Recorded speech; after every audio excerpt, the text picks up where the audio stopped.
some cafe with K, and we have a cafe with C over there. Yeah. Okay. And shall we go start? All right. So you can see my name is Casey Lin, Chinese name Hui. I'm from Ma鳴Elementary School, and it's a small school. And today I want to talk about the roles of language 1 and language 2 in crowd lessons. Of course, it's about Chinese and English, the percentage of English I use in my classroom. And before I talk about that, I want to talk about timing. Why I call it timing? Because it's a very, very little thing when we are teaching kids, we almost forget something very important. Even it's timing. So that is why I named it timing. All right, and later I will talk about strategy. And before that, I want to talk about the situation in my classroom. I have shown that before when I in Bellingham. And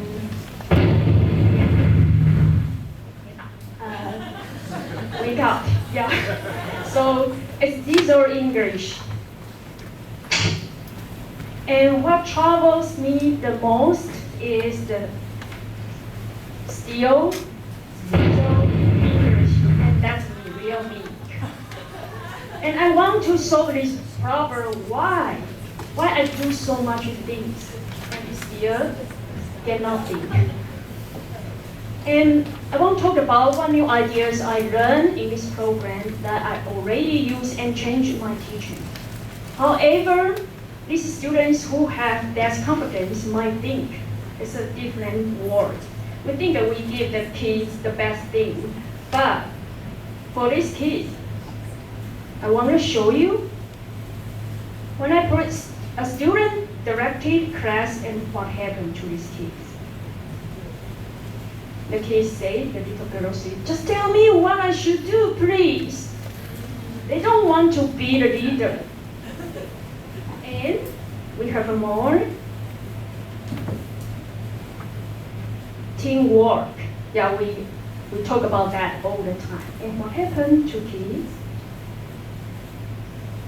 Yeah, I want to be alone.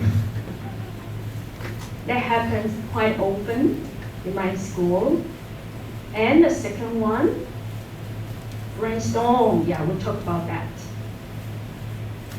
Yeah, kids always say I'm stuck and all the time. And it could be a problem. And next,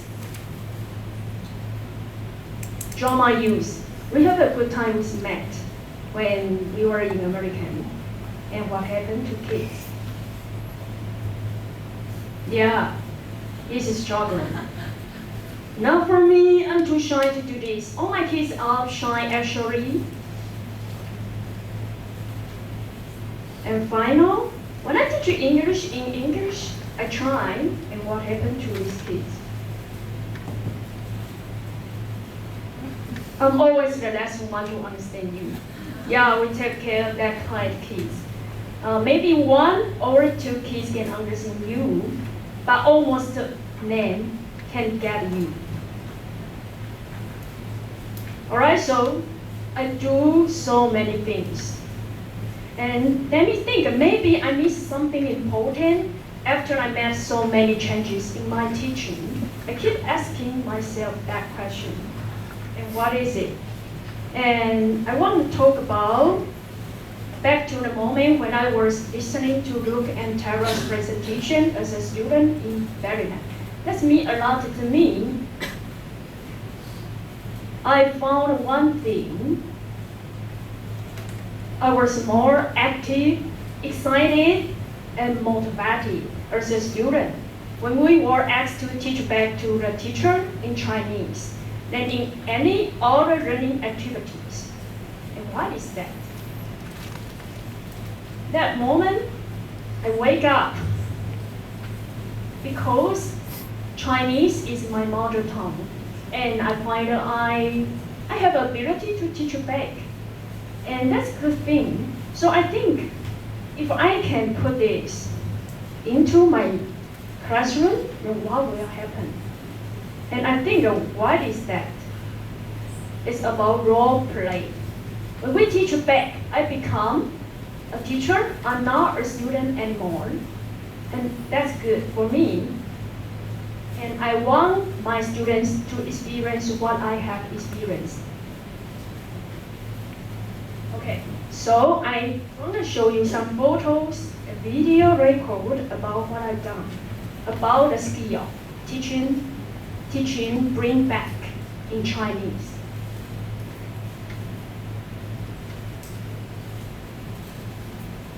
And here's a photo.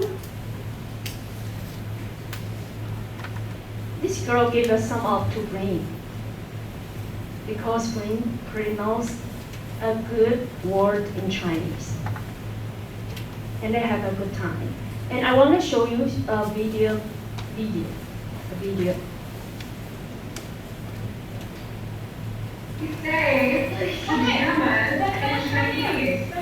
This is Bryndis. Say hello to this screen. Hello. I want to teach you. 帅一。One more time. 帅一。帅一。帅一。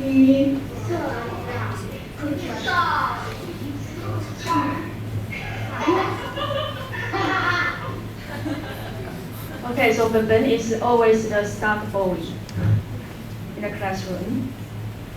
Alright, and we have more recorders.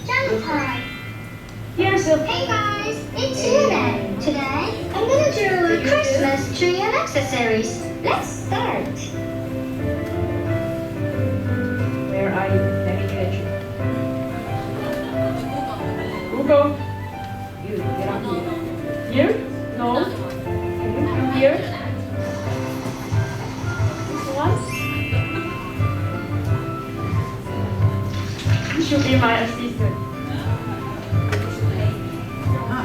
Later.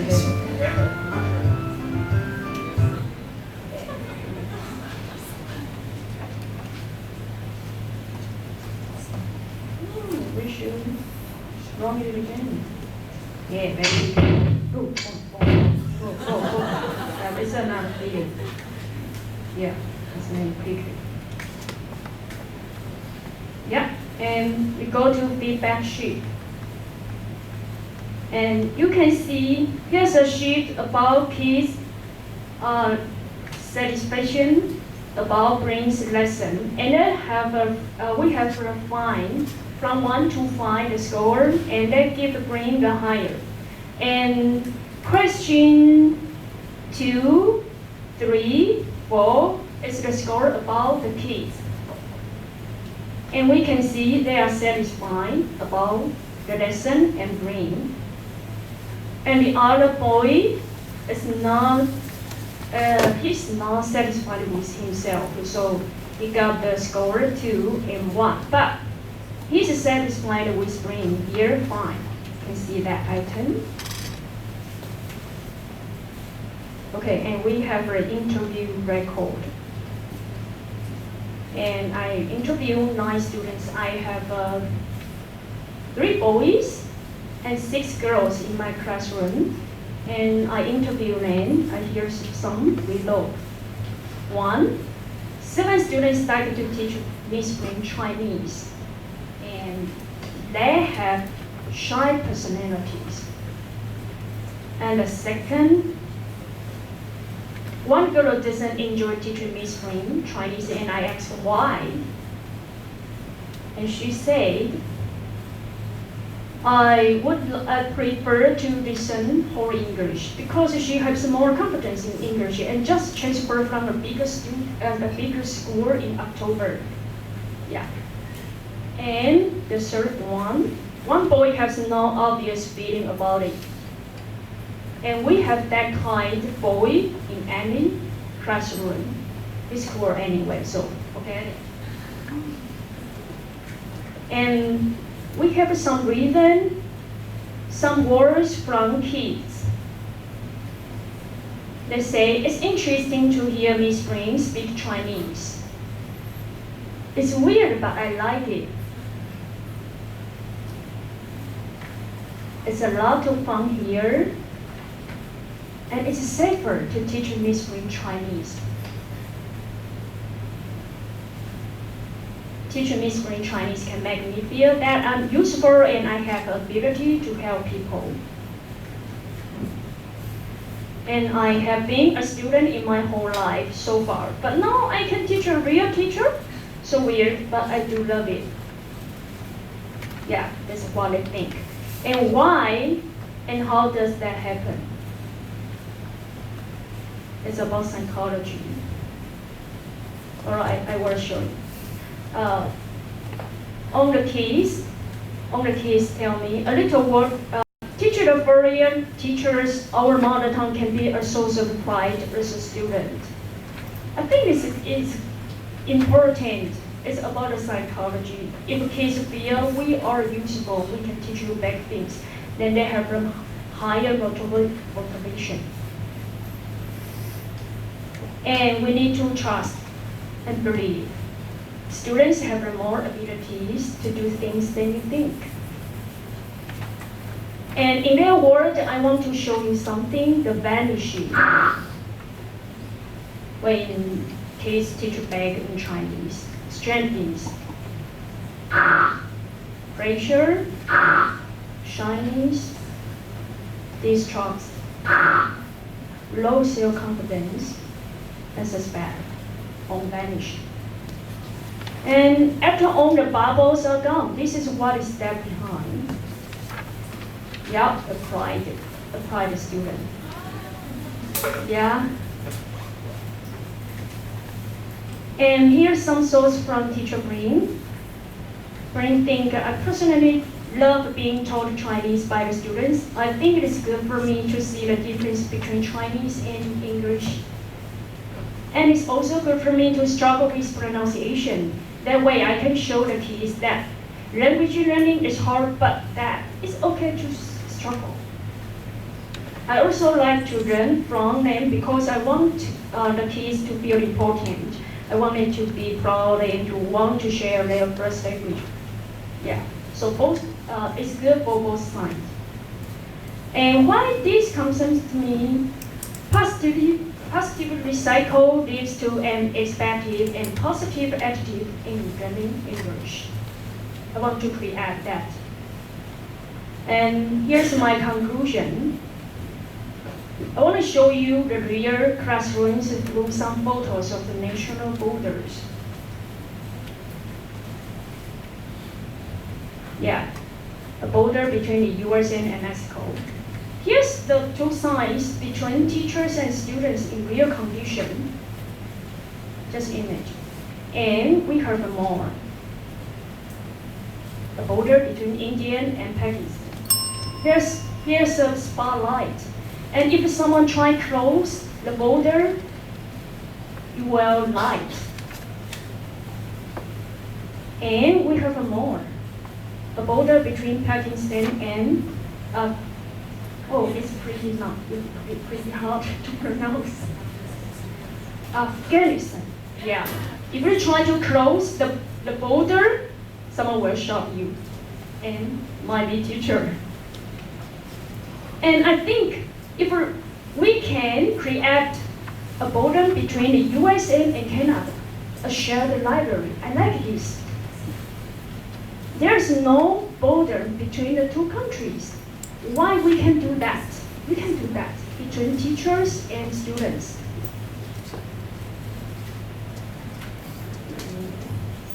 Yeah, so here's my conclusion. It's not about the percentage of English in your classroom, but about a tiny strategy.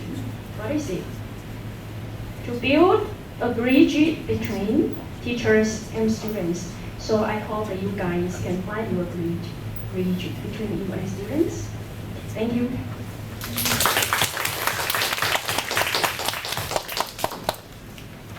Thanks for your sharing. It's so touching. Okay, next lecture is Aggie from 自由 Elementary School.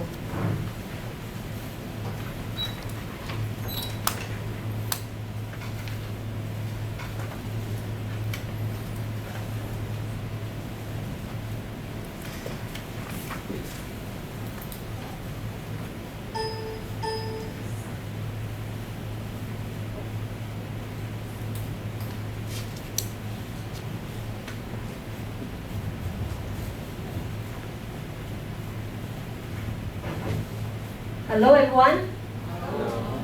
Hi, I'm Aggie, also known as 章雅琦, and I'm from Ziyo Elementary School. And here is the outline of my presentation today. I slightly rearranged the order, so it might be different from the books. So yeah, please don't mind it. So I'll start introducing my school, and then goes to cloud lesson, talking about the first language and the second language, and then move on to my inquiry project. And last but not least, introduce a strategy called TPRS. Okay, now let's begin. My school, Ziyo Elementary School, is in Taichung City. Okay, it's in city, but it's actually surrounded by mountains, and is in the traditional territory of Adayan tribe.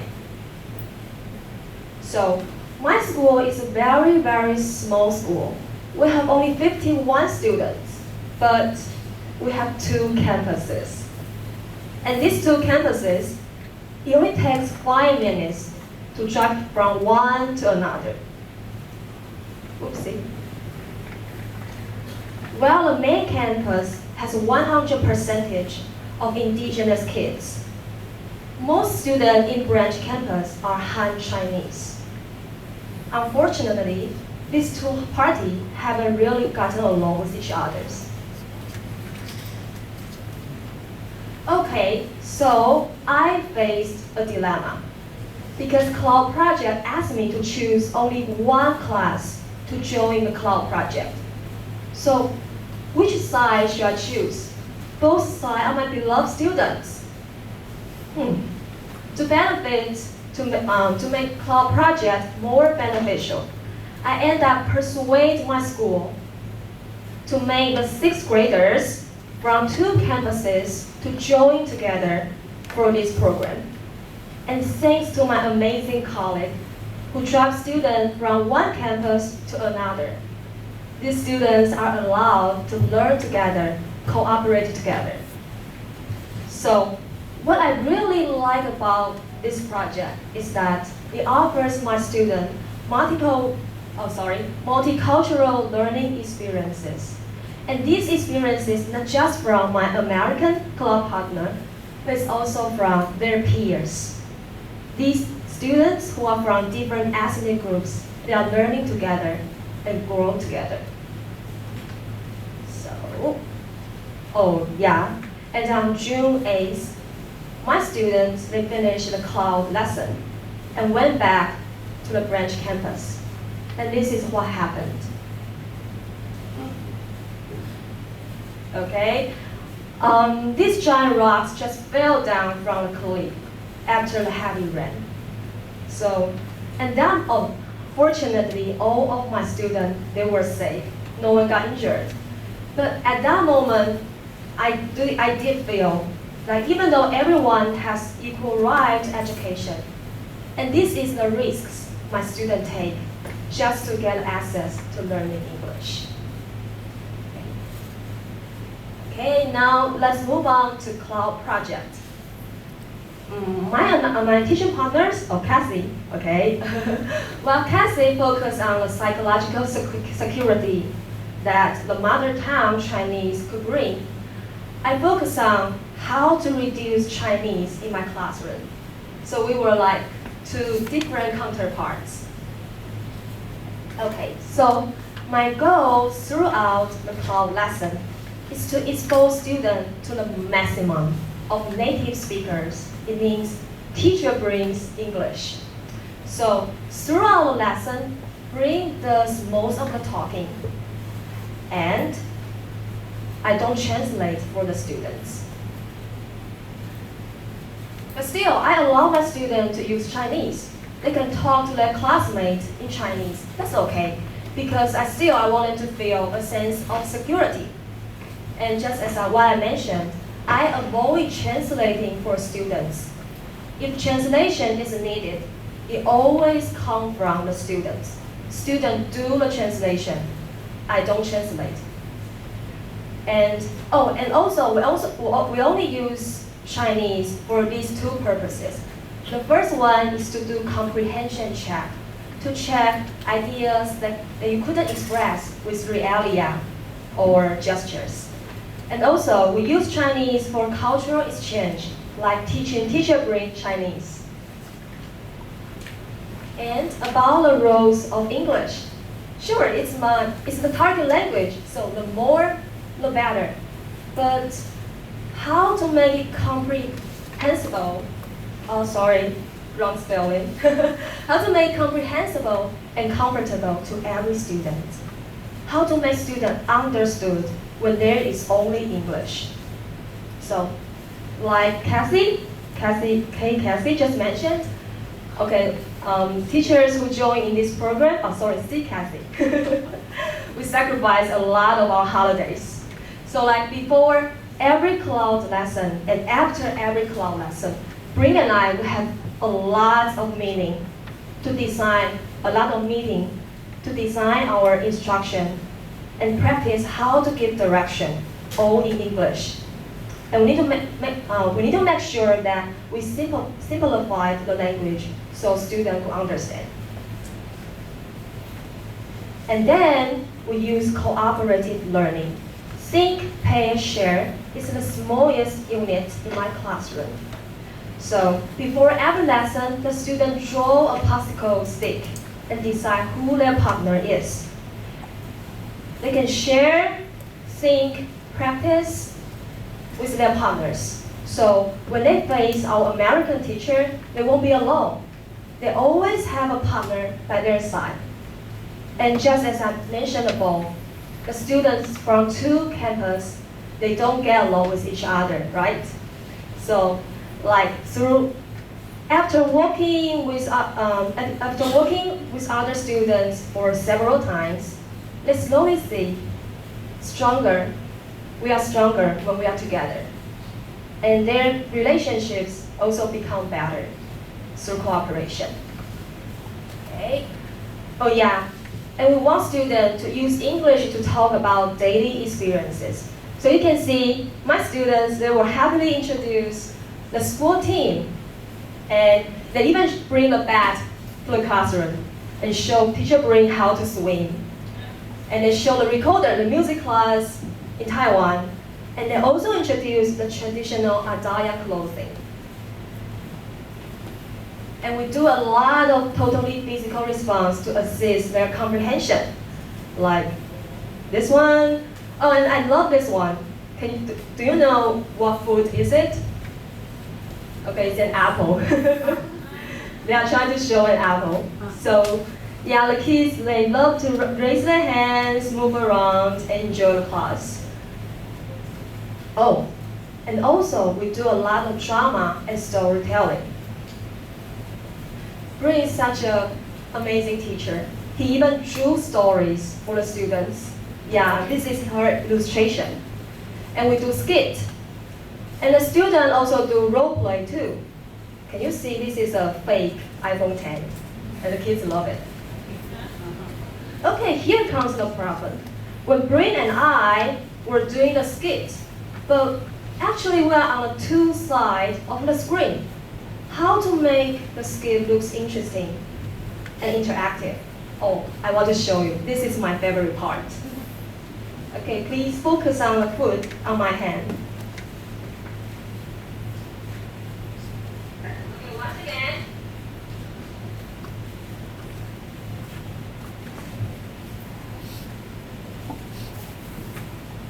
Okay, so do you remember? Teacher Bryn is the guest. Yeah, I am the waitress. Hello, Miss Bryn. What would you like to eat? I like pizza. Oh, you'd like some pizza. Wait a minute.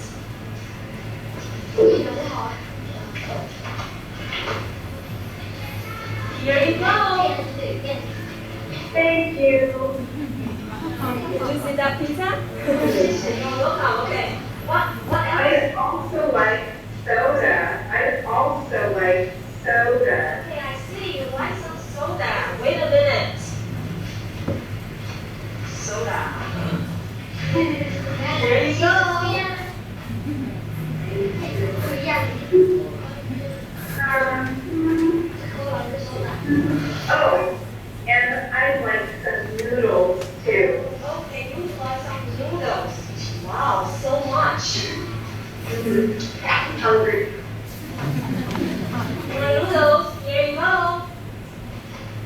Thank you. Teacher Aggie, good cook. Okay, so like before class, Bree and I would practice a lot and try to make the skit interesting and comprehensible to our students. And I really love to work on this.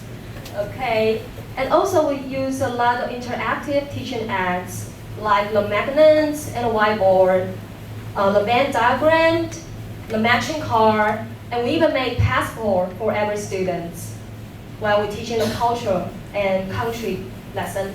And we also do unscramble. And what I really like about Bree is like she always gave students personalized homework. Sometimes she asks the student to show, hey, show me in your homework, show me your favorite country, or show me what do you want for Christmas. Like she's always trying to connect to the student's life. Yeah, that's what I really like about, and I really learned this from her. Okay, so throughout the cloud project, I learned that. Like in the very beginning, because I don't really use Chinese in the lesson, so like the student actually they were so scared in the very beginning, and every time Bree spoke English, they'll turn to me and ask for translation, and I almost translated. But I realized if you want your students to be independent, then you should stop being a helicopter teacher. Don't rescue your student. Just let them get lost and find their own way. That's the only way they can become independent and become strong. Okay. Then I would like to talk about my inquiry project. Okay, I wonder how much time left. Okay, problem in my classroom. To expose the student to more English, I instructed them in English, and this is what happened. Okay, I instructed in English, and there will be some fast students. Oh, they got it. And they just translated everything for the slow learners. Okay. Oh, yeah, and they rely on each other. And I was like, no, listen to my English. Don't listen to your peers' translation. Okay, so my intervention is, oh, why is this disappeared? So after I finished my WW program and went back to Taiwan, I teach students how we learn language. And I told them, okay, it takes 85 times of repetition before you can make a word if you're working English. So if you listen, speak, read, and write a word about 85 times, then it will help you learn the English. So if you are willing to speak English, you will not just help yourself, but help your classmates. So let's speak English. And then I make a language use policy. I want the student to get first-hand English. So I ask the student, don't translate unless someone asks for it. And we make a deal. It's like in every class, we have 20 minutes English only time. During the time, don't speak Chinese. Then I teach students English for learning English. And this is for asking questions, giving feedback, and cooperating. So, such as, can you say again? How do you say blah in English? And I think, okay.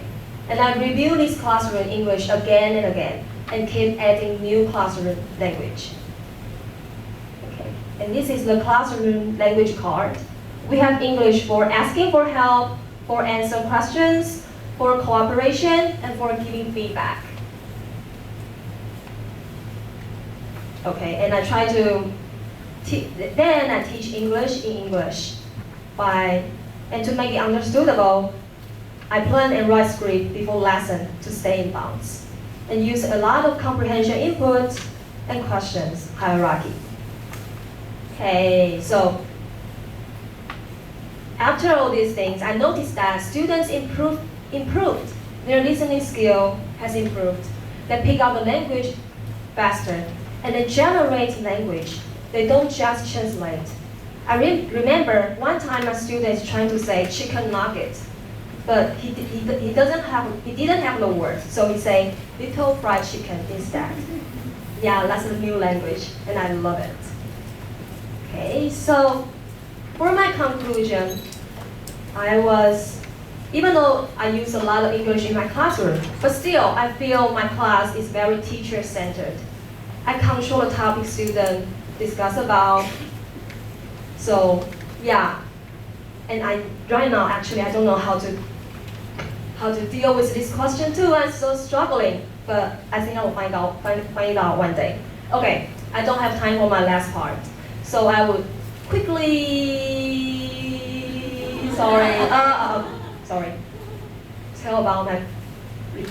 talk about my reflection. First of all, I really think teamwork makes dream works. Thanks to my partner, you're amazing.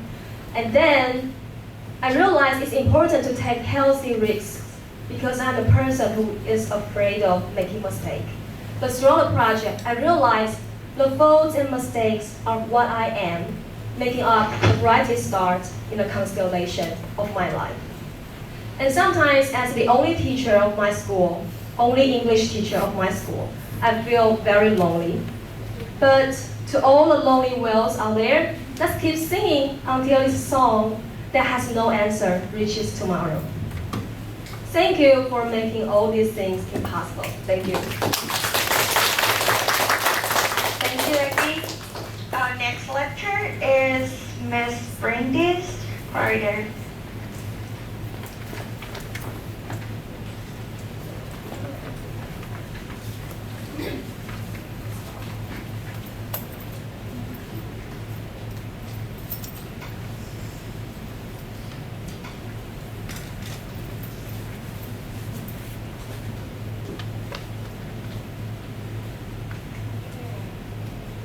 Hello.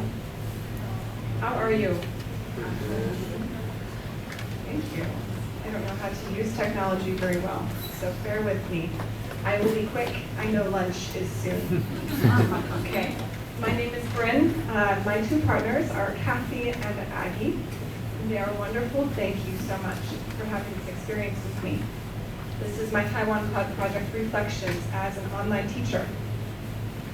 Okay, first. What went well? I learned the ability to be creative with limitations. I only had a small box in which my face was shown to the students. As Aggie showed, we did a really fun trick in which she tried to put food into the screen and I lifted up a new food out of my screen. There was lots of things that we did using this skill, and I used the same with Kathy's students in which I would come up sideways into the screen and try to make the students laugh. So I did learn this, and I think it is a very good skill to learn how to be creative and fun with something so small and so limited. Okay, growth in communication and teacher bond. This project has given me such a good way to learn how to communicate between teachers. I was able to create such good bonds with Kathy and Aggie. I feel they are such close friends. And it's so easy now. When I was teaching in class, I felt that they understood what I wanted to do and I understood what they wanted. So I learned lots about them and about what they need and about what their students need, just from teaching online. Especially with Aggie and Kathy, we would talk a lot outside of class to make sure things were going okay. Their use of visuals and animated PowerPoints, this went very well. I had to learn how to make things look very fun and happy for the students to feel engaged in class. Okay. And then here, sharing between cultures using technology. Most of this was language sharing between the first and the second language. I was able to learn some Chinese while also teaching English to my students. And I felt this made them very happy and very confident in themselves. And that in turn makes me happy too. Okay. What went badly? Only two things. I had a hard time coming up with things that went bad because this was such a good experience, okay? Sometimes there was internet connection problems. It happens. And it was okay, we found a solution. And sometimes I felt maybe a disconnect between me, the online teacher, and my students. Okay, it is only because we are an ocean apart, and that can be very not the same as being with someone. You cannot feel an emotion when you are seeing someone on a screen. So that can be hard. But I have a solution. How to solve these problems? One, have established communication and plan of action, which went very well with both of my teachers. We only experienced internet connection, going wrong maybe once or twice. But Aggie took care of it, and it went very well. With Kathy, we did not experience this, so we were lucky, very lucky. But because we had a communication and we had a plan, our class still went okay, even with this problem. Okay, 2, be willing to understand student disposition, as in how they feel and what is happening to them in their daily lives. Sometimes when I felt disconnected, when I felt the students maybe were unhappy, I realized it wasn't me. I was not making the mistake. It was that I didn't understand how the students were feeling. One time I felt disconnected. I asked Aggie about this, and she said, oh, the students just lost a baseball game. They are sad.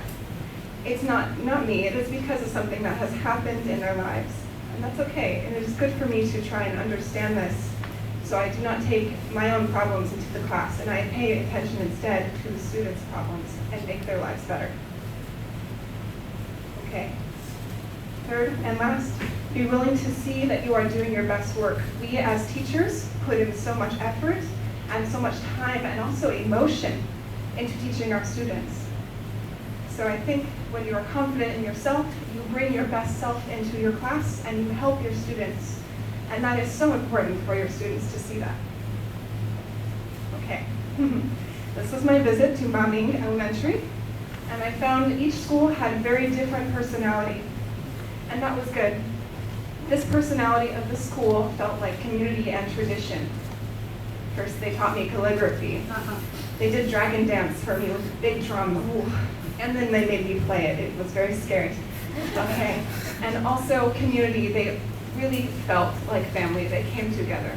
And this might be funny to Kathy, I felt that the principal of the school was like a father. He was a dad. He took care of us. Okay.